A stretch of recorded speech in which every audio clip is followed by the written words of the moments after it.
Assalamualaikum warahmatullahi wabarakatuh. Bagaimana kabar anak-anak di rumah? Ibu doakan semoga kalian dalam keadaan sehat walafiat. Ya, anak-anak. Pada pagi ini, Bu Guru mau mengajarkan kalian tentang basa Jawa. Ya, basa Jawa tentang geguritan. Geguritan. Lah sadurunge sinau, ayo ndonga dhisik ben awake dhewe iki keterima ilmune. Ya. Mari berdoa. Bismillahirrahmanirrahim. Rabbi zidni ilma warzuqni fahma. Amin. Bocah-bocah sing ibu banggakan. Pada pagi hari ini, esuk iki, Bu Guru mau mengajarkan materi geguritan. Apa sih geguritan? Nah, sadurunge Bu Guru jelasno. Geguritan yaiku sing disebut puisi. Puisi dalam bahasa Indonesia. Ya. Lah geguritan iki dipelajari tujuane siji, kowe iso ngerti apa maksude geguritan. Loro, kowe ngerti ciri-ciri geguritan lan model geguritan. Nah, saiki nginjak pertama, apa maksude geguritan? Geguritan yaitu puisi. Puisi itu ungkapan rasa pada diri, baik itu yang dirasa atau yang dilihat di sekitar kita, bisa dijadikan puisi. Nek bahasa Indonesia, nek bahasa Jawa, geguritan bisa dijadikan puisi dalam bahasa Jawa geguritan. Nah, sekarang sing nomor loro, mengidentifikasi ciri-ciri puisi. Ciri-ciri puisi ku ana loro, dibedakno loro. Puisi lawas lan puisi modern. Geguritan lawas atau kuno lan geguritan modern. Modern iku zaman saiki. Nah, ciri-cirine apa geguritan lawas iku? Siji, nek geguritan lawas iku ciri-cirine dimulai saka tembung sun gegurit. Sun gegurit. Nah, siji. Nomor loro. Nek geguritan kuno iku saben sak pada iku sak bait. Iku minimal paling titik petang gotra utawa petang garis. Petang itu papat garis utawa papat gotra. Nah, itu nek sak pada sak bait. Ciri sing nomor 3. Nah, ciri sing nomor 3 iki. Ndang dinding swara, akhir tibane swara iku unine padha enak nek dirungokno. Enak. Jadi dang didunge swara ku enak nek dirungokno. Contone ngene. Guritan judule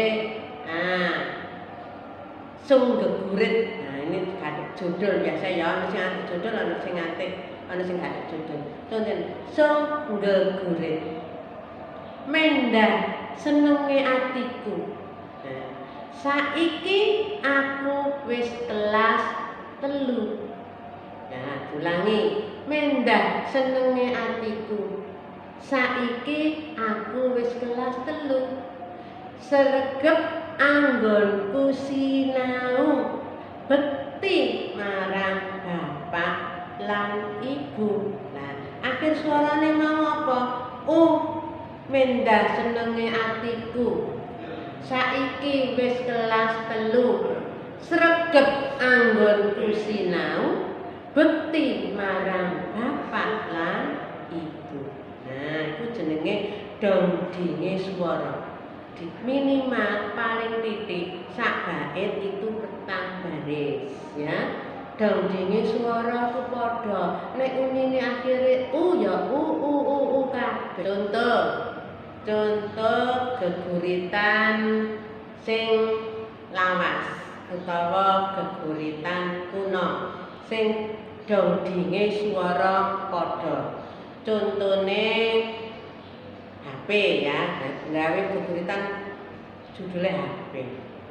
Sung gegurit diawali teko kata sun gegurit.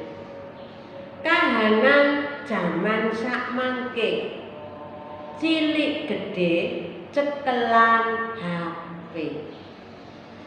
Kanca raket ora digawe, perlu mung chattingan bae. Doh lali kewajibane mung golek senenge dhewe. Lho ya. Nah, jadi kahanan jaman sakmangke cilik gede cekelan HP. Kanca raket ra digawe, perlu mung chattingan bae. Doh lali kewajibane mung golek senenge dhewe. Nah, iku contoh geguritan jaman kuno. Nah, saiki piye geguritan modern? Ciri-cirine ora ngangge sun gegurit. 1. 2. Cacahe gatra saben sak wanda bebas. Cacahe baris iku mau sak bait iku mau bebas. Terus tibane swara ing mburine gatra iku mau bebas. Nek sing lawas geguritan lawas utawa geguritan kuno iku kudu unine padha. Nek u ya u kabeh, nek e ya e kabeh, nek sing modern kan. Modern iki bebas. Nah, contone corona, zaman corona akeh wong padha kepencut jeneng montor sedan sing kondang kanginan.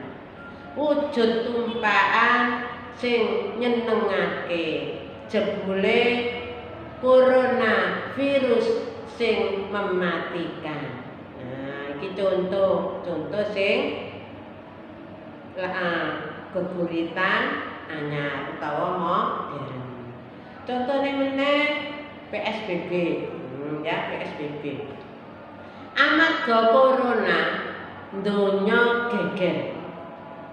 Nyambut gawe saka omah, ora oleh lunga, ora oleh sekolah. Kudu gawe masker, disemprot hand sanitizer, corona ben kelenger. Nah, iku contoh geguritan sing modern. Nah, wis bocah-bocah ya. Dadi sinau basa Jawa iki mau sampean kabeh ngerti apa iku geguritan. Geguritan iku puisi. Geguritan mau dibedakno loro, geguritan kuno lan geguritan anyar. Sing kuno iki lawas, sing anyar modern. Ciri-cirine ya wis paham. Nek sing ciri-ciri geguritan lawas sakpada minimal 4.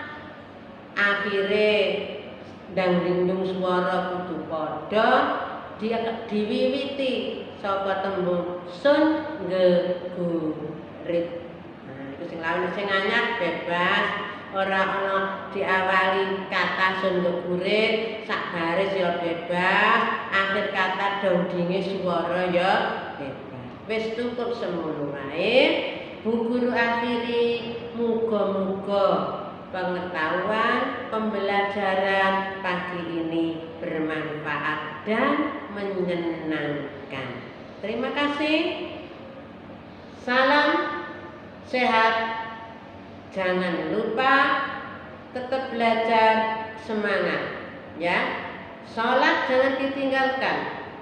Cuci tangan tetap dilaksanakan, pakai masker, kalau keluar jangan ketinggalan. Terima kasih. Assalamualaikum warahmatullahi wabarakatuh.